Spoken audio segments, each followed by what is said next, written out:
Hola amigos, yo soy José Antonio Ruiz de la Hermosa y este es el programa Las Aventuras de la Espada, un programa para conocer los libros de nuestra historia más importantes.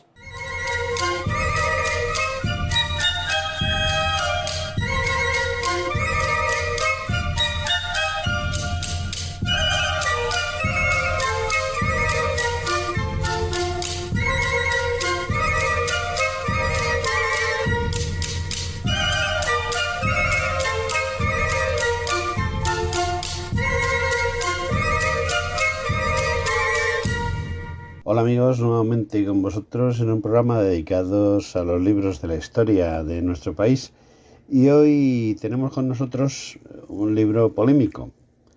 Polémico porque trata de contar la verdad. Y todo lo que signifique contar la verdad, pues significa automáticamente polémica.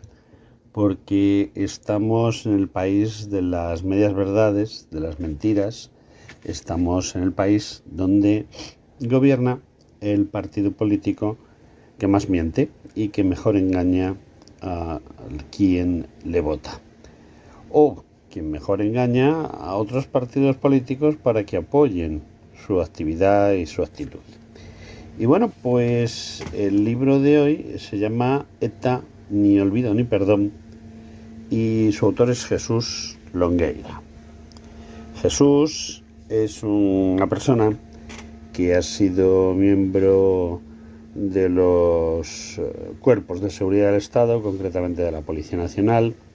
Está ya retirado o jubilado, como ustedes prefieran, y es un hombre que ha decidido recopilar casos, todos los casos a poder ser, y sobre ellos construir una historia de qué es lo que ha sucedido con ETA, qué es lo que ha hecho ETA a lo largo de su historia y un dato muy importante, por qué y a quién ha asesinado ETA. El por qué es complicado, pero él trata de explicárnoslo. Tengamos en cuenta siempre que ETA surgió en un momento muy concreto de nuestra historia, que no lo hizo seguramente por motu propio, sino que fue apoyado por otros países, por fuerzas extranjeras. Concretamente tenemos el caso del asesinato de Luis Carrero Blanco, el almirante, que era presidente del Consejo de Ministros y que en un momento dado pues no quiso o no pudo o pensó más en España que en otra cosa y se enfrentó al señor Kissinger y al día siguiente pues voló por los aires en un atentado indiscutiblemente de ETA, pero que ETA no podría haber realizado sola jamás.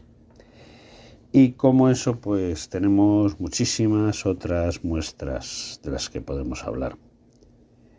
Es un tema interesantísimo el que nos trae Jesús, y creo que debemos de escucharle con la pasión y el interés que suscita un tema tan interesante como el terrorismo en España, que durante ese siglo XX y parte del siglo XXI se ha llevado la vida de más de 1000 personas.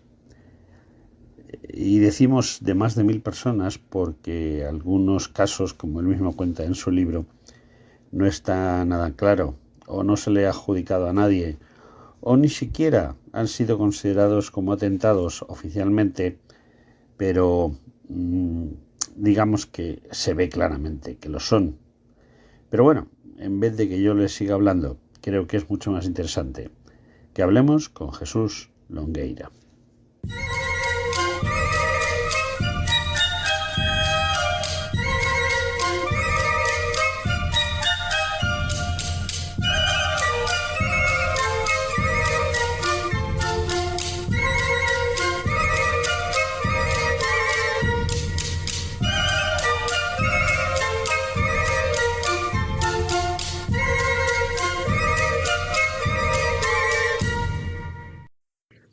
Hola amigos, estamos en tiempo de entrevista, estamos en tiempo de la cortina y hoy tenemos a un invitado especial. Es un hombre que, bueno, pues ha servido a España, ha protegido a los españoles desde su puesto de trabajo, que más que puesto de trabajo es un puesto de servicio a la sociedad. Es un hombre que en alguna ocasión se la ha jugado por nosotros y que tiene todo mi respeto. Y bueno, pues le hemos traído aquí porque ha llegado el momento en que puede hablar libremente, porque no sé si sabéis que en España la Constitución dice que todos somos iguales ante la ley, pero unos más y otros menos. Entonces Jesús ha pertenecido al el grupo de los que no podían hablar, igual que me ha pasado a mí durante 39 años y medio. Y bueno, pues ya he dicho el nombre. Jesús Longueira, ¿qué tal estás? Pues muy bien, muy buenas, José Antonio. Aquí andamos, Bueno, trabajando un poquillo. pues me parece bien, aunque bueno, ya estás en proceso de lo de ir con la bolsa a la compra, como dicen. Sí, Vamos de a- trabajar, Tú ya trabajar en la bolsa, ¿no? a trabajar en la bolsa. No, pero vamos, yo sé, a ti te pasa algo parecido a lo que me pasa a mí, que no podemos vivir sin hacer cosas importantes o cosas interesantes para nosotros, para los demás lo tienen que juzgar ellos, y creo que te has puesto muy en serio a recordar esa historia de España, recordar esa historia de España que no quieren que recordemos, ¿no? Pues sí, la verdad es que estoy trabajando en ello y es simplemente porque es una cosa que me parece de justicia, ¿no? Luchar contra el olvido al que nos quieren someter las instituciones. Y yo simplemente, pues, como no me parece bien, me rebelo contra ello. Y la mejor manera de revelarme, pues me pareció plasmar todos los recuerdos que tengo en un libro. Recuerdos míos y de mis compañeros. Además fui recapitulando un montón de historias que, bueno, pues que algunas de ellas son sobrecogedoras y aparte en otras se dan unas circunstancias que yo consideré que también tenían que salir a la luz y no permanecer ocultas. Ahí estamos en eso, José Antonio. Me da la ligera impresión de que has abierto un melón y no puedo evitarlo, de catar ese melón. El problema que tenemos es que quieren que nos olvidemos, quieren correr no un tupido velo, sino un telón metálico impenetrable sobre lo que ha sucedido en España hasta este momento.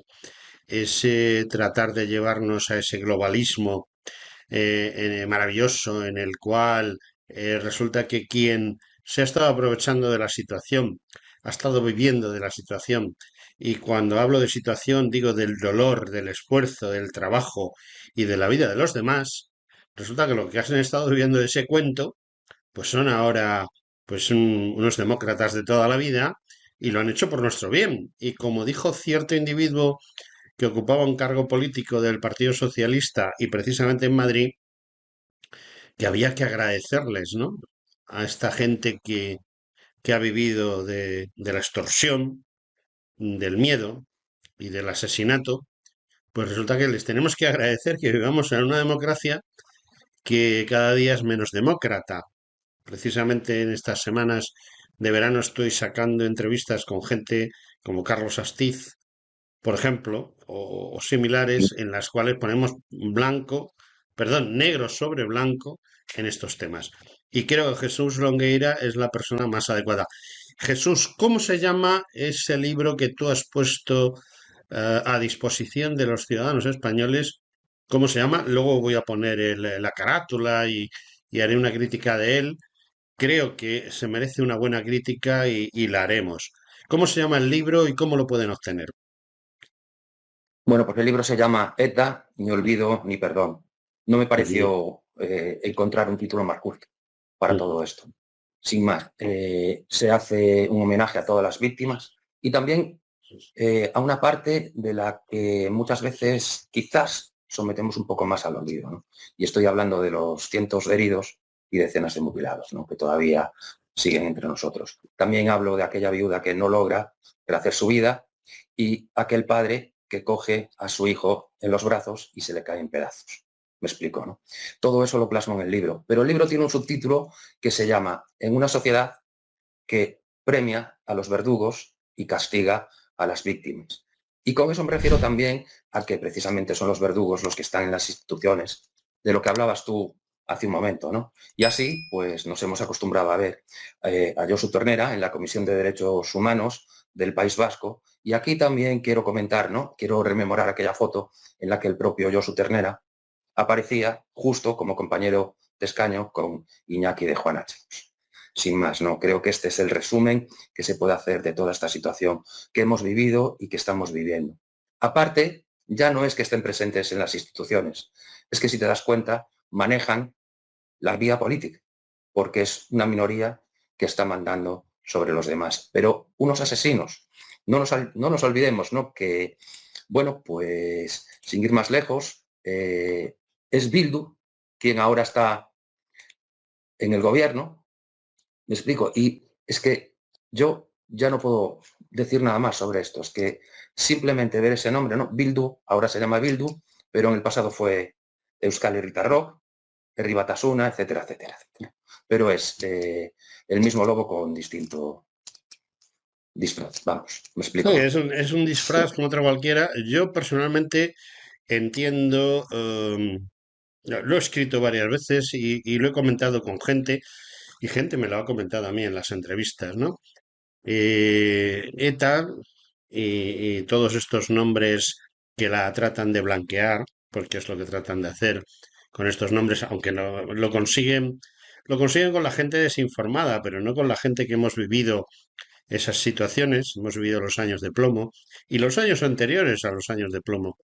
Lo cierto es que ETA estuvo rodándose, digámoslo así, no funcionando a pleno rendimiento, sino rodándose y diciendo que estaba luchando contra la dictadura de Franco, la oprobiosa dictadura franquista, ¿no? Y todo este tipo de frases grandilocuentes que utilizaron ellos y que utilizaban los políticos que ahora van de demócratas y que además les facilitan la vida a esta gente, ¿no? Porque, bueno, pues al final son compañeros de viaje. Pero lo que sí es cierto es que, y tú mismo lo comentas en el libro, me lo has comentado a mí hace un momento, y lo vas a comentar otra vez, ¿no? La lucha contra la oprobiosa dictadura franquista, esa que nos llevaba tan mal en España y que yo, pues recuerdo que vivía mucho más tranquilo, que podía dejar el coche abierto y con las llaves puestas en la puerta de mi casa sin que nadie se lo llevase, que podía salir a la calle sin ningún problema, que pagaba impuestos, por supuesto que se pagaban impuestos, aproximadamente unas 40 veces menos de lo que se paga ahora, o treinta y tantas, calculaba el otro día mi amigo José Ramón Riera, el economista, y bueno, pues estoy o no de acuerdo, estás o no de acuerdo conmigo en que esa ETA antifranquista en realidad no fue nada más que un rodaje, un ensayo, una preparación para lo que realmente iba a venir después. Pues no solo es que esté de acuerdo contigo, es que además hay cifras que lo demuestren. Y es una cifra simplemente, 39. 39 personas era el número de asesinatos que se llevaban aquel 20 de noviembre de 1975. Si ellos realmente estuvieran luchando contra Francisco Franco, pues lo hubieran dejado ahí. Y después han venido otras más de 800. Es injustificable, es otra mentira más de la banda. Una más de miles y miles de mentiras. Más adelante sale a la luz un boletín que se llamaba Zutik, ¿no? Allá por su fundación, en 1957, empezaron a hablar sobre esto, ¿no? En uno de esos boletines, cuando salió a la luz, ellos ya reconocían ahí mismos que el enemigo no era Francisco Franco, el enemigo era España y el resto de los españoles. Quedó bien Mm. claro, ¿no? Debemos recordar que ellos tardan en ponerse de largo, ¿no? Pero aunque no perpetran ninguna acción terrorista, sí colaboran con otros grupos, ¿no? Uno de ellos era el Grupo Defensa Interior, que perpetra en San Sebastián un atentado contra Francisco Franco. El primero que en Europa utilizan con, digamos, mando a distancia, con un aparato de radiocontrol. Me explico, ¿no? La bomba estalla cuando no afecta a nadie. Pero ahí está. 39 víctimas mortales el 20 de noviembre de 1975. Esa es la cifra. El enemigo no era No, Francisco Franco. bueno, realmente algunas de esas víctimas, tú mismo lo has dicho, que son más de 800, sumándolas a esas 39 iniciales, algunas víctimas ni siquiera se han contabilizado. Yo concretamente siempre hablo, yo tuve y digo tuve porque ha desaparecido voluntariamente. O sea, es de esas personas que de repente un día me llama su madre y me dice, oye, ¿sabes dónde está mi hijo? Digo, pues no, no. No, es que como todos los días hablas con él y tal, digo, pues no tengo ni idea. Y su hijo ha desaparecido. Sé dónde está, más o menos, y tengo algún tipo de contacto, pero este hombre desapareció. Era un industrial vasco, de Guecho, de Las Arenas era donde vivía, y en Guecho tenía un negocio que era concretamente la empresa de importación y exportación de productos sanitarios, desde una camilla a un láser quirúrgico más importante de toda España. Entonces, bueno, se negó su padre, que era el dueño inicial de la empresa, a pagar, y un día pues iba andando por la calle en Las Arenas, un vehículo se subió a la acera, lo atropelló, murió en el acto y yo he estado mirando la lista de personas fallecidas por el tema ETA y no figura ahí. Y he hecho indagaciones y quizá cuando hablamos de esas 800 y pico personas de las que tú hablabas, pues nos estemos quedando cortos porque hay gente que no... Está pasando algo parecido o pasó algo parecido a lo que está pasando con el tema de los suicidios, ¿no? Que el gobierno reconoce un número de suicidios que son pues 2 o 3 veces menor de los reales porque los están enmascarando en accidentes y demás, ¿no? Entonces, es muy importante eso para mí y sospecho que para ti, no solo las Sí, personas que figuran como tales víctimas, no solo las que no figuran, y para mí es mucho más importante también, o sea, aunque no han perdido la vida, pero han perdido la, el estar en la vida. No sé, comento muchas veces, el hombre que dormía enfrente de mí en la Academia Militar, pues lo mataron en Barcelona, ¿no? Paró su coche en un ceda al paso para que pasasen unas personas y las personas que pasaron, pues eran dos terroristas que ametrallaron su coche, ¿no? Entonces, el problema es la familia luego. O sea, 800 muertos. Vamos a dejar que en total hubiese 1000 muertos, redondeando, aunque sean muchos más. Pero bueno, vamos a poner 1000 en redondeando. ¿Cuántas familias destruidas ha habido? Para mí, pues sí, los muertos están muertos y ya, y ahí están. Pero, ¿cuántas familias se han destruido? ¿Cuántas amistades se ha han habido, destruido? ¿Cuántos futuros? ha habido, Futuros, ¿cuántos futuros? ha habido muchas familias que, como tú dices, ¿no? Han quedado destrozadas. Y ha habido gente que se le ha quitado, pues, la gana de vivir, simplemente, ¿no? Y aquí, si quieres, podemos citar un caso concreto. Por Ujú. ejemplo, ¿no? En 1991, en enero, matan a mi compañero José Anseán Castro en el Alto de Bolueta, de Bilbao. Nos suena a todos el alias Gaddafi, ¿verdad? Sabemos Ujú, sí, perfectamente de quién perfecto. estamos hablando. Juan Carlos Iglesias Chouz. Él se para porque mi compañero estaba esperando el autobús en compañía de su mujer. Era esa temporada en la que te decían, ¿no? Que, bueno, procuran utilizar el vehículo particular porque era cuando pegaba más fuerte con las bombas. Vale, los hechos se desarrollan de la siguiente manera. Gaddafi se baja del coche y le pega 2 tiros a mi compañero, ¿no? Se vuelve a meter en el coche, pero antes de arrancar vuelve a parar y la mujer de mi compañero cree que va a perecer ahí. Me explico, ¿no? Gaddafi la encañona, pero no dispara. Simplemente vuelve para rematar a mi compañero.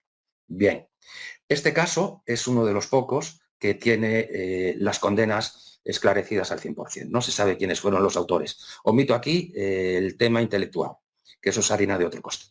Lo que ocurre a partir de este momento es que los culpables son condenados en distintas sentencias mientras se les va capturando. El matrimonio en ese momento tiene un hijo de 14 años. Un hijo de 14 años que lo empieza a sufrir, la pérdida de su padre, ¿no? La mujer también sufre la pérdida de su marido, pero 15 años después se produce la última de las sentencias que condena al último de los autores, ¿no? Y aquí, en Galicia, en la montaña de Lugo, suena un tiro. Es este chico, que en ese momento tenía 29 años, que se suicida, precisamente porque lo dejaron sin vida. En este momento, la mujer, que ya era víctima por haber perdido a su marido, lo es doblemente. Y quizás este último óbito, pues ya multiplicaría por mucho el dolor que venía sintiendo. Es así, y no es el único caso. Hay muchos más casos exactamente parecidos, algunos con suicidio. Las 853 víctimas, bueno, pues yo creo que es una cosa que nadie realmente sabe cuántas son exactamente. Yo le he puesto esa cifra porque es de las que tengo certeza. Es cierto que en muchos capítulos voy desglosando y le hago un añadido diciendo que puedo, o sea, que pudo ser, que pudo ser que esta otra víctima y esta otra víctima que también pudiera ser víctima de la banda. Entre ellos está quien me comentabas tú. Hay otra circunstancia, que estas 853 víctimas es porque realmente no tenían la pericia suficiente para llevarlo más allá. Porque si hubieran sido mucho más hábiles y hubieran tenido, digamos, la capacidad suficiente, estaríamos hablando de 4 o 5 mil muertos. Y me refiero aquí de bombas que no estallan. Me explico, ¿no? Que se equivocan de una persona, que hacen mala vigilancia. Y también, pues estos 79 terroristas, ¿no? A los que les estalla precisamente el paquete bomba en sus manos. Y aquí también, precisamente ya que hablé de mi compañero Ansean Castro, quiero comentar también que ya en el año 2000 hay una explosión con 4 terroristas en un coche llevando ellos mismos una bomba para perpetrar, sabe Dios qué barbaridad, ¿no? Pues yo en ese momento ya estaba destinado en Pamplona, lo vi por la televisión y me di cuenta que eso había ocurrido justo donde habían matado a mi compañero José Ansean Castro, en el mismo lugar exactamente, allí en la parada del autobús del Alto de Bolueta. Por lo demás, creo que entre estas 853 víctimas, ¿no? Pues hay que hacer un pequeño desglose para ver quién sufrió, digamos, en masa la amenaza terrorista, ¿no? La población civil, por desgracia, ¿no? Ha sido ya sea daños colaterales o atentados indiscriminados, como por ejemplo el de Hipercor, quien sufrió en su mayoría, la mayoría, o sea, la mayor parte de esta cifra, ¿no? Pero son 206 guardias civiles, 144 policías y 84 militares. Aquí también habría que añadir una lista de políticos, no estos últimos políticos que ya en los últimos tiempos, a partir del año 2000, esto vino comenzando también con el atentado contra José María Aznar en el 95. También quiero recordar a aquellos, ¿no? Que en los últimos años de la transición, pues efectivamente fueron sometidos también, digamos, a la pistola de estos verdugos. Lo cierto es que tú has dicho una cosa que no sé si vas a querer hablar de ello o no, pero yo creo que todo esto, ETA, en definitiva, no ha sido nada más que una partida de sicarios que estaban siguiendo un guión que no lo habían escrito ellos, que se lo habían escrito. Y mi pregunta es, eh, ¿hasta qué punto les habían escrito el guión? ¿Hasta qué punto tú dices que son unos sicarios un poquito descerebrados, muy descerebrados, porque para hacer las cosas que ellos hacían, pues hay que tener muy poquito cerebro y el poco que tenían, pues lo usaban y a veces funcionaba y a veces no. Pero el gran problema no es eso, el gran problema desde mi punto de vista es que hemos llegado al sitio donde estamos porque hay políticos en las más altas instancias del Estado que no solo no han luchado contra ETA, sino que yo cada día estoy más convencido de que han sido aliados de, porque sí, o por miedo, o por lo que sea, pero me da la ligera impresión de que esto no es una cosa que venga, que de repente ha llovido, no.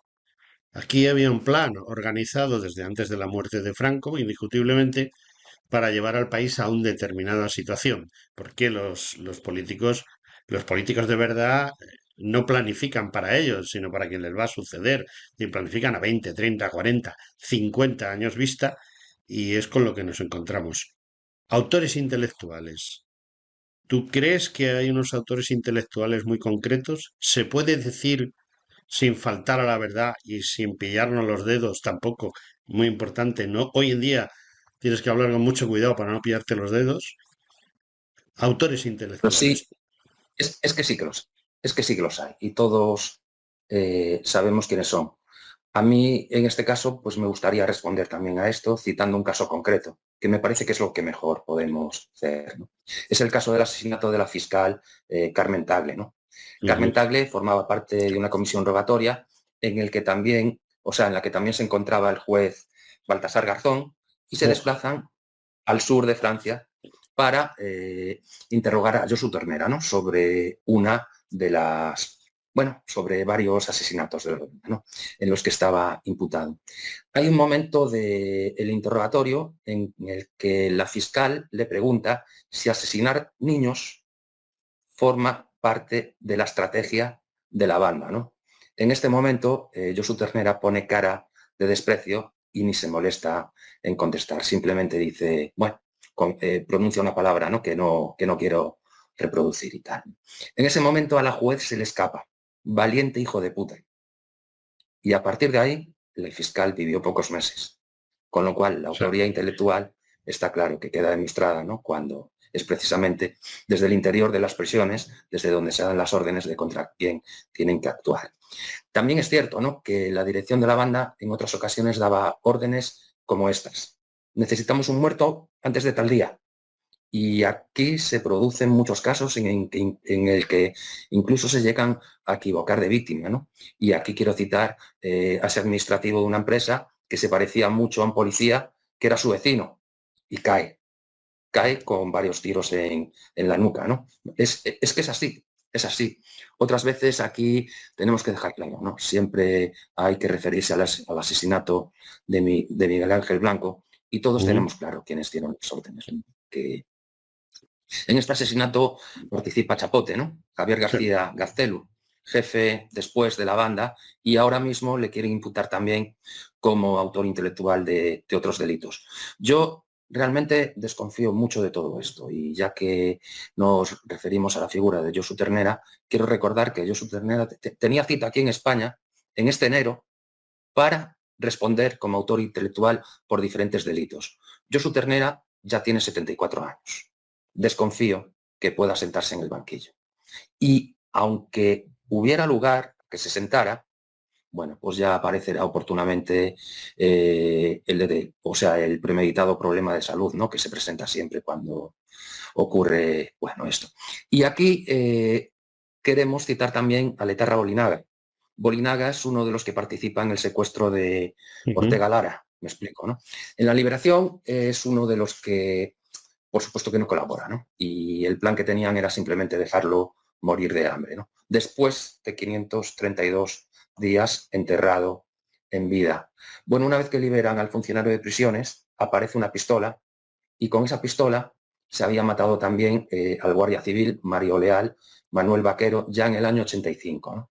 Bueno, pues hemos visto a Letarra Bolinaga dando sus paseos en libertad, precisamente por esa enfermedad incurable que tarda años en producirle la muerte. Es otra victimización más, me explico, ¿no? Y es así, es que es así. Otra humillación a las víctimas. Sí, porque, Y me quería referir a esto. Sí, sí, sí, adelante, sí, no, adelante. no. Dime, refiérete a eso y luego yo te hago una pregunta. Me quería referir a ello, ¿no? Porque, bueno, ya que nombramos a Josu Ternera, me parece oportuno comentarlo. También quiero añadir aquí que por mucho que respondan de determinados asesinatos como autores intelectuales, la pena ya no existiría, porque ellos ya cumplieron X años de condena, ¿no? Y la pena nunca será superior a esos años que ya han cumplido. Eso es lo que quería añadir. Yo, la verdad, estoy cada día más descorazonado en todo este tema porque entiendo que las agencias de colocaciones, que se llaman partidos políticos, porque lo que son agencias de colocaciones, pues de los amigos, de los conocidos, de los familiares, etcétera, y lo estamos viendo, lo hemos visto la semana pasada en los juzgados de Madrid, ¿no? la agencia de colocaciones maravillosa que tienen montado determinado partido político y que me llama poderosamente la atención, no sé. Yo recuerdo el tema de Miguel Ángel. Me surgen dos preguntas diferentes, pero seguro que me las puedes responder juntas, ¿no? Me surge la pregunta de Miguel Ángel Blanco, que curiosamente yo todavía estoy extrañado de lo que sucedió, y es que toda España pidiese su liberación y les dio igual, o sea, ellos ya tenían previsto matarle, porque sus jefes les dijeron que había que matarle y punto, ¿no? Miguel Ángel Blanco no era realmente nadie, era un chico un trabajador que tocaba la batería en un conjunto y que, bueno, pues que era concejal en un pueblo insignificante dentro del conjunto nacional, ¿no? Pero había que matar a alguien, ¿no? Lo que tú decías de hay que matar a alguien y hay que matarlo ya, ¿no? Les salió un poco Debe el tiro. añadir, Sí, dime, perdona, dime. aquí debemos añadir y nunca olvidarnos que quien aloja al comando que lo secuestra en su casa es Sí. un concejal de HB en el ayuntamiento de Eibar. No nos olvidemos nunca de estas cosas. No nos Perdón olvidemos. por la interrupción, ¿eh? No, no, no, no. Me gusta que hagas estas interrupciones porque aclara cuestiones. Ahora, mi pregunta es,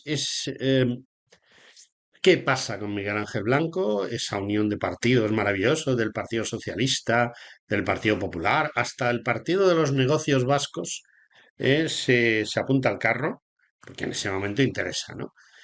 Se apuntan al carro precisamente para luego hacer que el carro pues se caiga por un barranco y se destruya, que es lo que ha pasado con todo lo que sucedió con Miguel Ángel Blanco.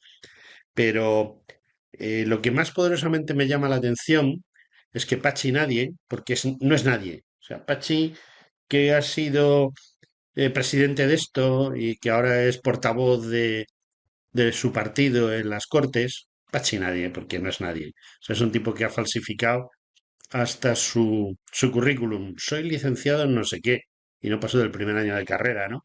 Etcétera, etcétera, etcétera. ¿Cómo es posible? Yo siempre que pasa algo, echo mano de la famosa foto en la que Pachi Nadie va en primera fila sujetando el ataúd de un amigo, compañero, etcétera, de partido. ¿Cómo puede tener Pues sí, alguien los bemoles de llevar a un muerto a hombros y luego tomarse chiquitos con quien le ha matado? no es que aparte de esa foto, es que han sido muchos, ¿no? Tenemos que recordar también la figura de Ernest Lluch, que ya había sido ministro en Ujú. el gabinete de Felipe González, ¿no? En el año Sí, 83 y también, esto es una cosa reciente, estoy hablando ya del año 2000, ¿no? Miguel Ángel Blanco tiene la desgracia que su compañero de corporación era Ivón Muñoa Arizmendarreta, ¿no? Ya me referí antes a él y lo que hizo. Eh, Le pega el tiro en la nuca, chapote, pero en ese momento hay otro que se llama José Luis Geresta Mújica, ¿no? Que le obliga a arrodillarse de una patada en las... La mujer de Chapote, que es Iranzu Gallastegui Sodupe, es quien le distrae y le obliga a punta de pistola a meterse en el coche. Son los tres, junto con el concejal de HB, los que participan en el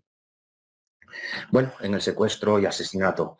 Quiero reivindicar aquí también, ¿no? A ver, no la figura, pero aquella frase que pronuncia José María Aznar a los padres del concejal y les dice, lo siento, no hay esperanza para su hijo. Me explico, ¿no? También me quiero poner, bueno, pues en su papel y en el del ministro del Interior por aquel entonces, ¿no? Que, bueno, en fin, fueron unos días muy duros, ¿no? El único que no recibe justicia, si es que una condenita como la que están cumpliendo, podemos llamarle justicia, es José Luis Geresta Mújica, ¿no? Que después de obligarle a arrodillarse, recapacita, y yo creo que este hombre se arrepiente, pero de verdad, no como los otros que rellenan un simple formulario, ¿no? Ya previamente redactado por sus amigos de la banda y que solo le sirve para reducir la condena. Él se suicida 2 años después de este hecho, ¿no? El PNV, el partido de... de los como tú le negocios llamas, ¿no? vascos. Bueno, sí, sí. La verdad es que me hace mucha gracia, pero quiero recordar aquí una frase pronunciada por su líder durante muchos años que decía simplemente, unos agitan el árbol y otros recogen los frutos. Creo Claro. que ese es el mejor resumen que se puede hacer de toda esta historia. Por no hablar de otros, ¿no? Que realmente se posicionaron duramente contra la banda en otros momentos y parece que ahora que como que es cosa del pasado, como que ya, como ETA ya no mata, ya es otra cosa. Yo sinceramente pienso que es el mismo lobo con piel de cordero, sin más. Ahí estamos, ¿no? Claro, Y me quiero ciertamente. referir aquí, por ejemplo, al jefe de Bildu, Ujú. Arnaldo Tegui, directamente. Él estuvo imputado por 4 hechos, aparte de muchos otros más, ¿no? El Sí, primero por los que no se es, le ha imputado, ciertamente. efectivamente, ahí quiero, por el primero de ellos sí, que es el secuestro de Luis Abaitúa. ¿Recuerdas aquella cosa que se comentaba, ¿no? Que el propio Tegui jugaba la ruleta rusa con la cabeza de Luis Abaitúa. Aquí esto es más grave de lo que parece, no solo por el juego de la ruleta rusa, sino porque la empresa Michelin ya tenía varias muertes asociadas a este proceso Ujú. y una es la muerte del compañero de Luis Abatúa, Luis Ergueta Guinea. Aparte de otros secuestros, tenemos que recordar el de Gabriel Cisneros, ¿no? Ujú. De aquel hombre que vive toda su vida con una cicatriz en la barriga, una cicatriz que se produce cuando el propio Otegui le pega un tiro, ¿no? Gabriel Cisneros siempre mantuvo que era él el autor de los disparos. Y aquí, también en este caso, tenemos que recordar que hay 2 compañeros de la banda que sí que acusan directamente a Arnaldo Otegui. Lo que pasa es que se libra por distintos avatares judiciales. Me explico, ¿no? Ahora quieren imputarlo por otros, bueno, pues por otros secuestros o por participar en otros asesinatos, pero yo ya te digo, dudo que esto tenga un recorrido judicial extenso, en serio. Yo No sé si también, con yo también lo dudo. Mira, has hablado antes de un sinvergüenza como la copa de un pino. Para que lo hayan, es el único juez expulsado de la carrera judicial por ser un sinvergüenza, ¿no? Que es además. hay un hay un hecho, hablamos de la Sí. liberación de Ortega Lara. Ah, Bueno, ujú, el juez Garzón, en ese momento, se ujú, quiere marchar porque le dice a la Guardia Civil que se ha equivocado. Y aquí se produce, digamos, un momento de tensión porque la Guardia Civil le dice, no, no nos vamos. Este es el sitio. Y el jefe de la Guardia Civil que estaba presente en esos momentos, más adelante ya en temas, bueno, en la época de la pandemia, tiene un ujú. desencuentro también con un partido en concreto precisamente por algo de esto, ¿no? Sí. El caso es que el juez Garzón le mira con reproche, lo amenaza y en un momento determinado, pues la Guardia Civil nos arruga. Todavía se viene arriba y dice, es aquí, tal, y encuentran a José Antonio Ortega. En ese momento yo creo que es la Guardia Civil precisamente quien miraría al juez Baltasar Garzón con cara de reproche, ¿no? Este es un hecho que siempre merece la pena también comentar, ¿eh? Sí, porque retrata perfectamente a Garzón, aunque oficialmente le hayan echado por otros motivos, lo cierto es que hay más Garzones con toga. Lo único que sucede es que hoy por hoy está difícil echarles. No solo está difícil echarles, sino que los están promoviendo a los más altos cargos de Eh, la judicatura. Pero Garzón, es lo que tenemos. Garzón, todos recordaremos que hay un momento, ya Ujú, estoy hablando creo que en el año 96, deja la judicatura y se presenta como para diputado con un partido que es el ujú. PSOE, ¿no? Sí. Bien, ocurre que Garzón deja la política porque desde el PSOE no le dan el cargo que él requería, que era ministro, al final es Belloc quien acaba siendo ministro de Justicia e Interior. Y ahí es cuando Garzón abandona la política y destapa el Casaubal. No nos olvidemos también de eso, ¿no? Quizás como represalia o contra, no sé, en fin, Bueno, esto es otro tema. es otro tema, pero indiscutiblemente, ya que nos hemos metido en ese charco, porque eso es un charco, lo cierto es que hubiese sido curioso que alguien que hizo lo que tú has descrito en el caso de Ortega Lara, pues hubiese acabado siendo ministro del Interior. Em, Nadie en este momento discute las excelentes relaciones entre el señor Garzón y estos tipejos de la banda, ¿no? Hubiese sido muy curioso porque los derroteros a lo mejor por los que hubiese transcurrido la política española hubiesen sido muy diferentes. Incluso Otegi, a lo mejor gracias a que Garzón fuese ministro de Interior o de Justicia, hubiese llegado mucho antes a ser, porque él aspira a eso, a ser presidente de las provincias vascongadas. Me niego a llamar a aquello País Vasco. Las provincias Muy vascongadas bien. y punto. Y punto. No hay más, ¿eh? O sea, no sé a ti qué te parece. ¿Qué hubiese sucedido? Porque Belloc no es santo de mi devoción, por supuesto, pero hubiese sido que hubiese. Vamos a hacer una ucronía. ¿Tú te imaginas a Garzón de ministro del Interior? Pues hombre, la verdad es que sí, sí, sí que me lo imagino, realmente, es así, ¿no? Lo que pasa es que también es cierto que hubiera estado muy poco tiempo, porque al poco tiempo, perdón, el partido que encabeza el gobierno cambia al PP. Hubiera estado como mucho un año o un año y medio. No sé si le daría tiempo a cambiar, bueno, pues toda la política o lo que fuera, no sé, lo desconozco.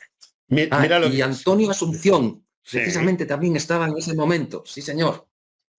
pero De Antonio Antonio, Asunción tengo muy buen recuerdo. pienso que es la otra cara de la moneda. O sea, Antonio Asunción Sí, es uno de los pocos ministros, porque se pueden contar con los dedos de una mano, los ministros que en este país han pedido la cuenta, han dicho, oye, que me voy. sí, Y creo que Antonio Asunción es un hombre serio, que vio lo que estaba sí, pasando y que seguramente quería dormir por las noches sin necesidad de tomarse una pastilla, ¿no? Para poder dormir. Y sí, decidió, señor. pues lo más lógico, irse. Hoy en día A tenemos mí, a otro. Sí, sin- dime. Dime, Jesús, sinceramente, dime. el cargo del Ministerio del Interior, ¿no? Quien lo ostente, a mí me parece uno de los cargos más importantes de cualquier país. Es así, ¿no? No Sí. solo por la trascendencia, sino por la importancia de los asuntos Ujú. que tú manejes en el día a día. Claro. No sé si habrá dos o tres cargos más importantes, Lorenzo. En No, serio. Comento eso porque me parece de recibo. sí, y precisamente por eso tenemos el ministro del Interior que tenemos. Entiendo. Bueno, Es un hombre que ha dedicado sus esfuerzos, y lo digo tranquilamente, ha dedicado sus esfuerzos a destruir a la policía. Creo que casi sí, lo ha logrado, casi, de momento, casi. sí, Y es un hombre sí, que ha tratado de destruir la Guardia Civil y ahí ha pinchado en un hueso un poquito más duro, ¿no? sí, sí que es cierto. En todo caso, también es lo normal reconocerle que mientras estuvo en la Audiencia Nacional dedicado a la lucha antiterrorista, hay que reconocerle que hay muchos casos en que realmente lo hizo bien. Pero aquí estoy de acuerdo contigo, que en estos últimos años se ha dedicado precisamente no a destruir a la policía o a la Guardia Civil, sino también a destruirse a él mismo y el legado que podía habernos dejado a todos. Porque la verdad es que la política que se está haciendo desde ese puesto yo la considero lamentable.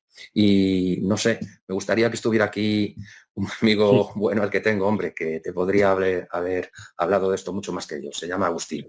Desgraciadamente, por motivos de salud, no puede estar, pero quizás en otro momento, quién En sabe. otro momento. De todas maneras, yo, bueno, en mi propia familia hay un inspector jefe que mandó en su momento una OIP y, y hemos tenido conversaciones muy interesantes porque este hombre además se autocalifica o se autodefine de izquierdas, ¿no? Y entonces, cuando te encuentras a un policía que se autodefine de izquierdas y te pones a hablar de estas cosas, es que le lleva a los diablos, porque claro, él tiene otro concepto de qué es lo que se Sí, debería hacer y luego se ve forzado, se ha visto forzado en más de una ocasión, a tener que tomar decisiones contrarias a su propia decisión. Y de hecho es un hombre que pasó a la situación de lo que en el ejército llamamos reserva, la segunda actividad, pues porque en sí, una determinada situación no le queda más remedio que pegarle con la porra a un diputado del Partido Socialista. Le hartó tanto que dijo, bueno, o se va usted o le doy. Y el otro se le puso más en todo chulo y le caso, dio. Y sacó la porra y le atizó y se quedó más ancho que largo. Claro, al día siguiente lo metieron en un despacho, lógicamente, ¿no? sí, Esas pero cosas en todo pasan. caso, cuando uno se pone un uniforme, debe Mm, olvidarse de sus preferencias efectivamente. personales y simplemente recordar el juramento que haces el primer día. Me explico, ¿no? Y cumplir con tu obligación, Mm, sea quien sea el que esté delante. Eso es así y tiene que seguir siempre. Creo que es la base. Creo que claro, es la base es de la toda base de nuestra todo esto. profesión. Me Sí, comenta, vamos a hablar de futuro. Ya sé que hablar de futuro es complicado. Em, Tal y como está la situación, España está en cuesta abajo y sin frenos. Yo creo que el problema futuro no va a ser la banda terrorista ETA, pienso, me puedo equivocar. El problema futuro es que tenemos ya cientos de miles de posibles yihadistas dentro de España, pero nunca, nunca digas nunca jamás. Eh, Quizá vuelva por sus fueros algún día estos chicos del norte o hemos Es una acabado con gran esa pregunta. posibilidad. O hemos acabado con esa Es, posibilidad. es una gran pregunta. Para mí esa no es una posibilidad que esté acabada, ni mucho menos, y creo que debemos tenerla presente. ¿Qué pasará cuando dejen de conseguir en las instituciones todo lo que están consiguiendo? Me explico, ¿no? En Ujú. todo caso, hay una vía que ya forman parte de ellas 21 exterroristas. Bueno, exterroristas. Es de broma, porque terrorista uno es toda la vida y no Desde deja que de nace serlo. hasta que se Así de muere, claro. sí, eso es lo que hay. Y abogan por reiniciar otra vez la lucha armada, ¿no? Quizás esto es como aquellos años, ¿no? Que se producía un cisma dentro de la banda y unos se llamaban ETA militar y ETA político militar. Pues aquí Ujú. pasa exactamente lo mismo, ¿no? Hay otros que quieren retomar. Y aquí tenemos que tener en cuenta una cosa. Me explico, ¿no? ¿Qué pasa con las armas que no se entregan? Ah, ¿Qué pasa con los explosivos que se robaron en el sur de Francia antes de que abandonaran definitivamente, bueno, definitivamente, ya lo tenemos que decir entre comillas, provisionalmente. la violencia? ¿Sirven? ¿Están caducados? ¿Qué ocurre con todo eso? ¿Qué ocurre con la gente que lo está custodiando? Todo eso. A ver, yo soy muy estético y creo que no deberíamos descuidarnos para nada en ningún aspecto. Desgraciadamente, ¿no? Las unidades antiterroristas ahora mismo están casi desmanteladas al completo y costaría un montón volver a ponerse otra vez, digamos, bueno, pues a un 100% de funcionamiento.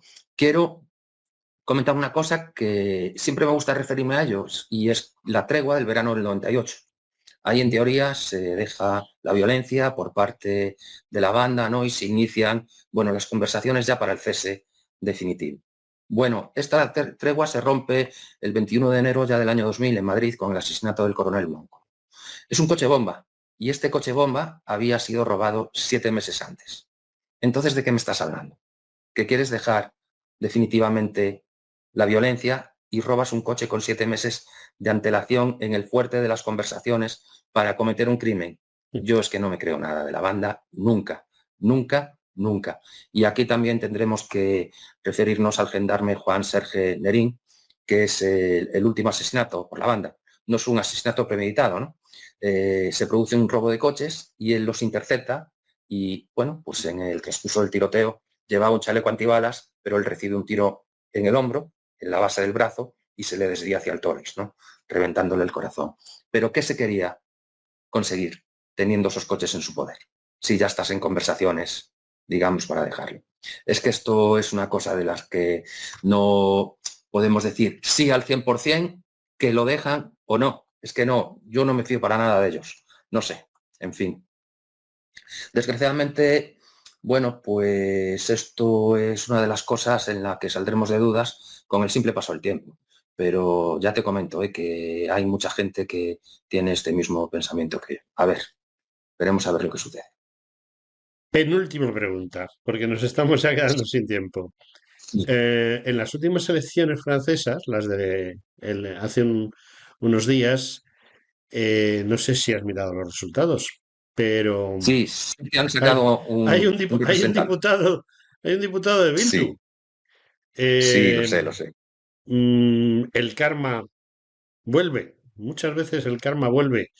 Y esos franceses que estuvieron ayudando, apoyando, financiando, bueno, y los propios yanquis, porque todos tenemos muy claro ya con el paso del tiempo, desclasificación de papeles, gente que ya no tiene ningún problema para hablar, etcétera, que detrás de ETA estaban nuestros grandes aliados, los norteamericanos, y nuestros Sí, grandes aliados franceses. El ahí siempre se karma, dice, no, el karma sí, se puede volver. puede ser que sí. Eso que comentas, ¿no? De los servicios secretos de los Estados Unidos, pues siempre se dice, ¿no?, que estuvieron detrás del asesinato del presidente del gobierno el Sí. 20 de diciembre No, de y demás 1973. historias, ¿eh? Sí, Y tú sí, sabes sí, también como yo pero que más sí, historias, esa sí. es la famosa, pero estuvieron detrás de más historias. Este caso es concreto, ¿no? Carrero Sí. Blanco. Bueno, aquí sí que es cierto que debemos tener en cuenta que hay 3 asesinos conocidos de la banda, ¿no? Uno de ellos era Largala, que unos años después, ¿sabes lo que le ocurre? 5 años después, pues precisamente en el sur de Francia se le devuelve la moneda y su coche salta por los aires. Exactamente, muere como Carrero Blanco. Lo que pasa es que él no voló tan alto, es cierto, ¿eh? Pero me refiero que sí que es cierto, que hay documentos que podrían demostrar precisamente esa Sí, responsabilidad, ¿no?, porque de los agentes secretos. los mismos americanos en documentos desclasificados reconocen que justo antes del atentado contra el presidente del gobierno, pues desaparecieron de la base aérea de Torrejón determinados explosivos que sí razonablemente pudieron hacer lo que pasó Sí, y también las informaciones que hay es que con lo que el chico este que luego voló un poquito menos, pues con eso quizás sí hubiesen matado al presidente o no, nunca se sabe. es que Pero hay yo no me... muchas consideraciones que No, hacer pero sobre este caso. yo no me refería a eso, me Yo las... refería a otro tema completamente diferente. Y te corto porque nos quedamos sin tiempo. El tema de Francia, el sur de Francia. ¿Puede ser que se reproduzca ETA en Francia? Es que esta es una cuestión muy difícil de responder ahora mismo, ¿no? Creo que tendría que estar encadenado a que primero reapareciera aquí y luego que el movimiento se trasladara, digamos, al sur de Francia. Me explico, ¿no? La verdad es que la agencia de publicidad que tenía Sabino Arana, que la Ujú. calificó directamente como una agencia de publicidad, sin más, funcionó siempre mucho mejor al sur de la frontera que al norte, ¿no? Es cierto, que sí que hubo muchos colaboradores en Francia, etcétera, etcétera, pero nunca se llegó al nivel como en España. También es necesario comentar que en Francia las leyes no son de bromas. Me explico. Y ya desde hace muchísimos años, cuando alguien cometía un delito, bueno, pues cumplía una condena de verdad. Como siempre soy de contestar con casos concretos, tendremos que comentar aquí el caso de Miki Otegui, que es aquel chaval de Jarray que asesina por la espalda a 2 erchainas con la Ujú. escopeta de caza de su padre. Recuerdas que aquí se le hace un juicio, pero esto, como el chaval era de Jarray, no se consideraba ETA todavía, se somete al jurado popular. Aquí es lo que mejor cocina. El jurado popular, ya en el año 95, pues es sometido desde el primer momento, bueno, a todo tipo de... En fin, que se aparece por aquí un mensaje, que se aparece por allí una palabra, una pintada en otro sitio, y al final lo declaran inocente. Aquí la justicia española tarda en reaccionar y cuando quieren repetir el juicio y condenar, o sea, y que se haya en la Audiencia Nacional, es que el chaval ya se encuentra en Francia cumpliendo condena por pertenencia a banda armada. Me explico, ¿no? Y una Ujú. condena que igual aquí no se la hubieran impuesto por los 2 asesinatos de los 2 estudiantes. Esa es la diferencia de velocidad entre una justicia y otra, ¿no? Y Y otro. además, vuelvo a repetir, que fue casi inmediato. Cuando nosotros queremos repetir el juicio, él ya estaba allí, Ya estaba eso es. condenado por pertenencia a esa misma banda armada. Por desgracia, o por suerte, nunca se sabe. Jesús Longueira, tengo un gravísimo problema contigo y se llama reloj de arena. Sí, ya. Me he quedado Es sin que, es tiempo. que, es que ya habíamos comentado que este tema pues merece mucho la Da pena para y mucho. se nos quedan Únicamente, muchas cosas en, te doy en dos la palestra minutos y, para que me digas por qué tengo que comprar tu libro. bueno, muy sencillo. Pues porque, como reza el título, se Ujú. lucha contra el olvido, se describen una por una, se nombran con don a todas las víctimas, por supuesto, y aparte de decir quién era, por qué la asesinan y las circunstancias del hecho, Ujú. también me centro mucho, que es una cosa que me parece muy importante, en saber quién fue, si cumplió condena y si ya está en libertad o no, que es una de las cosas más importantes. En el libro salen varios secuestros, por supuesto, porque muchos de ellos terminan en asesinato. Son casi 100. Habrá una segunda entrega y hablaré de ello porque me parece también de recibo, ¿no? También quiero comentar que el libro no solamente es recopilación de nombres, para nada, ¿eh? Me parecía casi ominoso a las víctimas, bueno, pues nombrarles y no dedicarles como mínimo un párrafo.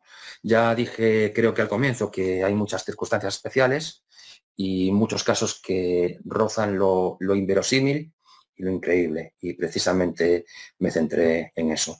A veces merece la pena y, bueno, pues a veces merece la pena, y quiero decir que no se recoge solo mi testimonio personal, se recoge el testimonio de muchas personas, aparte de la búsqueda de datos, bueno, normalmente muy, muy, muy escondidos. Sí que es cierto que hubo muchos compañeros míos que simplemente me han dicho esta frase. Dicen, mira, yo te cuento lo que sé, te cuento cómo viví aquello, pero a mí no me hagas figurar. Y precisamente ayer estaba entrevistando a uno de ellos que sobrevive a dos atentados donde hubo muertes. Y este no es el único caso, ¿no? Él dice, yo no quiero figurarme, a mí no, ni me nombres. Bueno, pues también les hago un homenaje a ellos. Muchísimas gracias, compañeros. Jesús, muchísimas gracias a ti. Y espero poder volver a hablar contigo, a no tardar mucho para esa entrevista que queda pendiente y para aclarar algunas cosas de las que hemos hablado ahora que me gustaría ampliarlas. Jesús Longueira, muchas gracias. Muchas gracias, José Antonio. Un abrazo. Un abrazo y hasta pronto.